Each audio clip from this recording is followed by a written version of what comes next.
మాకు సీటు దక్కలేదు, జగన్మోహన్ రెడ్డి గారు సీట్ ఇవ్వలేదు, పక్కన పెట్టారు, ఇప్పుడు ఆయన పరువు తీసేయాలి, ఇదే చాలామంది లక్ష్యంగా పెట్టుకొని ఇప్పుడు పార్టీలు మారుతున్నారు. కాంగ్రెస్లోకి వెళ్ళే వాళ్ళు కొంతమంది, టీడీపీలోకి వెళ్ళే వాళ్ళు కొంతమంది, జనసేనలోకి వెళ్ళిన వాళ్ళు, వెళ్ళబోయే వాళ్ళు కొంతమంది. ఇక ఈ నెల పోతే ఇంకా నోటిఫికేషన్ దగ్గర పడి తెలుగుదేశం పార్టీ కూడా సీట్ల ప్రకటన చేసి వైసీపీ కూడా మొత్తం లిస్టులన్నీ కంప్లీట్ చేసేస్తే ఖచ్చితంగా ఈ వలసలు, ఈ వివాదాలు, ఈ విమర్శలు తారాస్థాయికి చేరతాయి. కాకపోతే ఇక్కడ జగన్మోహన్ రెడ్డి గారిని గద్దెదించాలనో, జగన్మోహన్ రెడ్డి గారి పరువు తీయాలని ప్రయత్నించి వాళ్ళ పరువు వాళ్లే తీసుకుంటున్నారు అనే విషయాన్ని ప్రజలు గమనిస్తే కనుక అది ఖచ్చితంగా వాళ్ళ రాజకీయ భవిష్యత్తుకే అతిపెద్ద ప్రమాదం ఏర్పడుతోంది అనేది పరిశీలకులు చెబుతున్నమాట. ఇప్పుడున్న పరిస్థితుల్లో బయటకు వెళ్ళడంలో తప్పేం లేదు, పక్క పార్టీల నుంచి సీట్ ఆశించడంలో తప్పేం లేదు ఇక్కడికి వెళ్తే. కాకపోతే జగన్మోహన్ రెడ్డి గారిని నిర్ణయాలను తప్పుపడుతూ, జగన్మోహన్ రెడ్డి గారి 3 రాజధానుల కాన్సెప్ట్ని తప్పుపట్టడం, అసలు విశాఖ పరిపాలనకు సంబంధించి అక్కడ క్యాంప్ ఆఫీస్ సంబంధించి ఋషికొండ గురించి వాటి గురించి తప్పుపట్టడం, ఇవన్నీ ఒకప్పుడు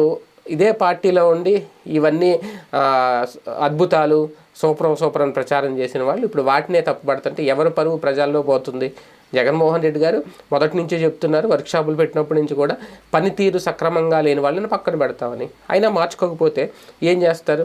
ఇప్పుడు ఆ అనంతపురంలో ధర్మవరం ఎమ్మెల్యే ఆయన ఉన్నాడు, కేతిరెడ్డి వెంకటరెడ్డి, ఆయన ఫస్ట్ నుంచి కూడా ప్రజల్లో తిరుగుతున్నారు. ఆయన అసలు ఇటువంటివన్నీ పట్టించుకోవట్లేదు. ఇప్పటికీ స్టిల్ ఈ రోజుకి కూడా ఆయన గుడ్ మార్నింగ్ ధర్మవరం పేరుతో ప్రజల సమస్యలు తెలుసుకుంటే ఎప్పటికప్పుడు పరిష్కరించే పని చేస్తున్నారు. ఎమ్మెల్యే అన్నాక అలా ఉండాలి.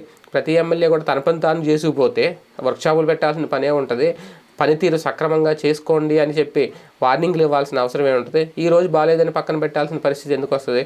పక్క రాష్ట్రాల్లోనో లేదంటే ఇతర రాష్ట్రాల్లోనో వ్యాపారాలు చేసుకుని కోట్ల ఆర్జించాలి, అధికారం పక్కన పెట్టుకుని అంటే అటువంటి వాళ్ళని జగన్మోహన్ రెడ్డి గారు యాక్సెప్ట్ చేయరు, ఖచ్చితంగా పక్కన పెడతారు అనడానికి నిదర్శనమే ఈ ఎంపిక. ఇప్పుడు రోడ్డెక్కి తందనాలు ఆడతాం, నిరసనలు చేస్తామంటే జగన్మోహన్ రెడ్డి గారు పట్టించుకుంటారా?